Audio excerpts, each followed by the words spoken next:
আসসালামু আলাইকুম। আজকে আপনাদের সঙ্গে দুটি রেসিপি শেয়ার করব। একটা পাটিসাপটার, একটা দুধ পিঠা রেসিপি। তো প্রথমে পাটিসাপটার পিঠাটা আপনাদের সঙ্গে শেয়ার করব। কড়াইয়ের মধ্যে দিবেন আর 1 মিনিটের মধ্যে পিঠা হয়ে যাবে কিন্তু। প্রথমে তার জন্য আমার নিতে হবে দুধ। এখানে 1.5 কেজি পরিমাণ দুধ ছিল, সেই দুধটাকে জাল করে কমিয়ে নিয়েছি। এখন এভাবে নেড়েচেড়ে একটা সুন্দর ঘন একটা ব্যাটার তৈরি করে নেব বা খিরসা তৈরি করে নেব। দুধটাকে কিন্তু অনেক সময় ধরে জাল করে নিতে হবে। মাটির চুলাতে এভাবে দুধটাকে জাল করে নেওয়া কিন্তু একদমই সহজ, কারণ চুলার উপর রেখে দিয়ে একটু জাল করলে কিন্তু দুধটা ধীরে ধীরে শুকিয়ে যায়। তো এই যে দেখুন, অনেকটাই কিন্তু ঘন হয়ে এসেছে। এখানে শুধু দুধ দিয়েই এই খিরসাটা তৈরি করা হয়েছিল। আর এই দুধ দিয়ে টাটকা খিরসা দিয়ে যদি পাটিসাপটা পিঠা তৈরি করা যায়, আশা করি খেতে অনেক সুস্বাদু হয়ে থাকে এই পিঠাটা। তো এটাকে এখন নামিয়ে ঠান্ডা করে নিচ্ছি। এরকম একটু ঘন রাখতে হবে। তো এখন আমি এখানে পাতিলের মধ্যে চিনি নিয়েছি আর নিচ্ছি এখানে পানি। চিনিটাকে গলিয়ে নিয়ে এখন এখানে কাঁচা দুধ দিয়ে দেওয়া হচ্ছে আধা কেজি পরিমাণ। কাঁচা দুধ নিতে হবে আর পানিটাও কিন্তু একদমই কাঁচা, নর্মাল পানি। এখানে কোনো প্রকার গরম পানি নেওয়ার প্রয়োজন নেই। চালের গুঁড়া দিয়ে দেওয়া হলো, দিয়ে এখন একটা ব্যাটার তৈরি করে নেওয়া হচ্ছে।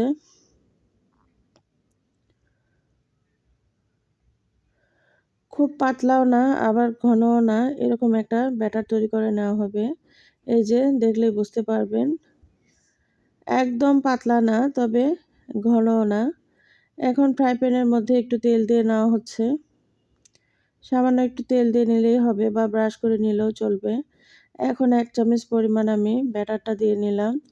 ব্যাটারটা দেওয়ার 30 সেকেন্ড পরে কিন্তু এখানে খিরসাটা দিয়ে দিতে হবে, এভাবে লম্বা করে দিয়ে এখন উল্টিয়ে নিতে হবে। পিঠাটা কিন্তু পুরোপুরি হবে না, এই পর্যায়ে এরকম করে উল্টে নিতে হবে। নেওয়ার পর আর কিছু সময় এখানে একটু রেখে দিতে হবে। রেখে 2 পাশ উল্টে পাল্টে একটু সময় নিয়ে ভেজে নিয়ে উঠিয়ে নিতে হবে। একটা পিঠা আমার হয়ে গেল। এখন এরকম করে আমি ধীরে ধীরে সমস্ত পিঠাগুলো ভেজে নিব। একদম সহজ। দেখুন, তাওয়ার মধ্যে দিবেন আর উঠিয়ে নেবেন। কত সহজ পদ্ধতিতে এই পিঠাটা তৈরি করা যায়। একদম সহজ পদ্ধতি। খিরসাটা বানাতে যা সময় লাগে, এছাড়া বাদবাকি প্রসেসটা কিন্তু একদমই সহজ। এই পিঠাটা কার কার খেতে ভালো লাগে অবশ্যই কমেন্ট করে জানাবেন। ব্যাটারটা আপনারা চিনি, গুড় যে কোনো একটা দিয়ে করে নিতে পারবেন। একে একে আমি সমস্ত পিঠাগুলো ভেজে নেব। মাটির চুলাতে এই পিঠাগুলো খেতে কিন্তু খুবই ভালো লাগে। আর এরকম দুধের খিরসার পিঠার তো কোনো জুড়িই নেই। এটা বানাতে গিয়ে আপনার কিন্তু খুবই ভালো লাগবে, আনন্দ লাগবে পিঠাগুলো তৈরি করতে। কেমন হলো আমার পাটিসাপটার রেসিপিটি অবশ্যই কমেন্ট করে জানাতে ভুলবেন না। এখন আমি আপনাদের সঙ্গে আরেকটা পিঠার রেসিপি শেয়ার করব, সেটা হলো দুধের পিঠা। দুধ পিঠা তো অনেকভাবে খেয়েছেন, এই পদ্ধতিতে বানাবেন একদম নরম তুলতুলে হবে, তুলোর মতো নরম, যা বলার মতো না। সম্পূর্ণ আলাদা টেকনিকে আজকের এই রেসিপিটি আপনাদের সঙ্গে শেয়ার করব। প্রথমে এখানে নর্মাল পানি দিয়ে নেওয়া হলো। পানি দিয়ে এখন এখানে 2 চামচের মতো আটা দিয়ে নেওয়া হলো, চালের আটা নিয়ে এখন এভাবে গুলে নিতে হবে। এটা কিন্তু চুলা দেওয়ার আগে করে নিয়েছিলাম। এখন চুলার উপর বসিয়ে দিয়ে এভাবে অনবরত নেড়ে নিতে হবে। এই যে এগুলো পিঠা বানানোর সাজ বা পিঠা বানানো খোলা। তো এখন দেখুন, এটাকে হালুয়ার মতো করে জাল করে নিয়েছি। নিয়ে এই যে এরকম যখন ঘন হবে তখন এখানে ধীরে ধীরে পানি দিতে হবে, নর্মাল ঠান্ডা পানি। এখন এই হালুয়াটার মধ্যে দিয়ে দেওয়া হচ্ছে, দিয়ে এখন ধীরে ধীরে এখন চালের গুঁড়াগুলো দিয়ে দেওয়া হবে। এখানে হাতও ব্যবহার করতে হবে, আবার চামচের সাহায্যও নিতে হবে, দুটা দিয়েই করতে হবে। কিন্তু আপনারা আবার কেউ মাইন্ড করবেন না, এভাবে এই পিঠাগুলো তৈরি করতে হয়। চামচের চাইতে হাত দিয়ে কিন্তু বেশি ভালো এই পিঠাটা তৈরি করা যায়। যত ভালোভাবে এখানে গোলাটা তৈরি করে নিতে পারবেন, পিঠাগুলো কিন্তু তত ভালো হবে। এই প্রসেসে যদি পিঠার গোলা তৈরি করে নিতে পারেন, একদম পারফেক্ট পিঠা তৈরি হবে। আর 100% দুধে ভিজবে, নরম তুলতুলে হয়ে যাবে। এখন পিঠাগুলো তৈরি করার জন্য যে গুড়ের শিরাটা প্রয়োজন হয়, সেই গুড়ের শিরাটা গুড়গুলো আমি এখানে পানির মধ্যে দিয়ে, পাতিলের মধ্যে দিয়ে এখন জাল করে নিচ্ছি। এটা কিন্তু একটু খুব ভালো করে নিতে হবে, যেহেতু ঝোলা গুড় না, সেই জন্য এরকম করে জাল করে নিতে হয়। এখন পিঠা বানাতে চলে আসা হলো। খোলার মধ্যে এরকম একে একে সমস্ত পিঠাগুলো তৈরি করে নেওয়া হবে। এখানে 7টা পিঠা একবারে হয়ে যাবে।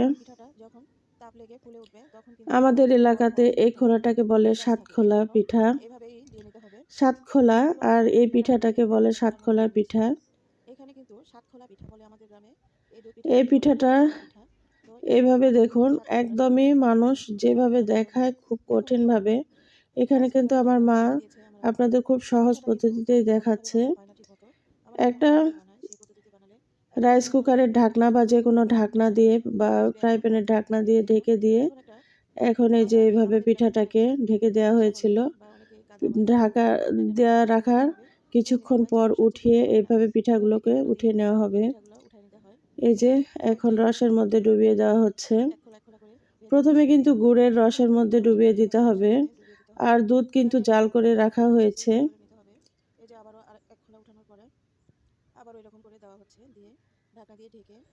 এভাবেই সমস্ত পিঠাগুলো তৈরি করে নেওয়া হয়েছে।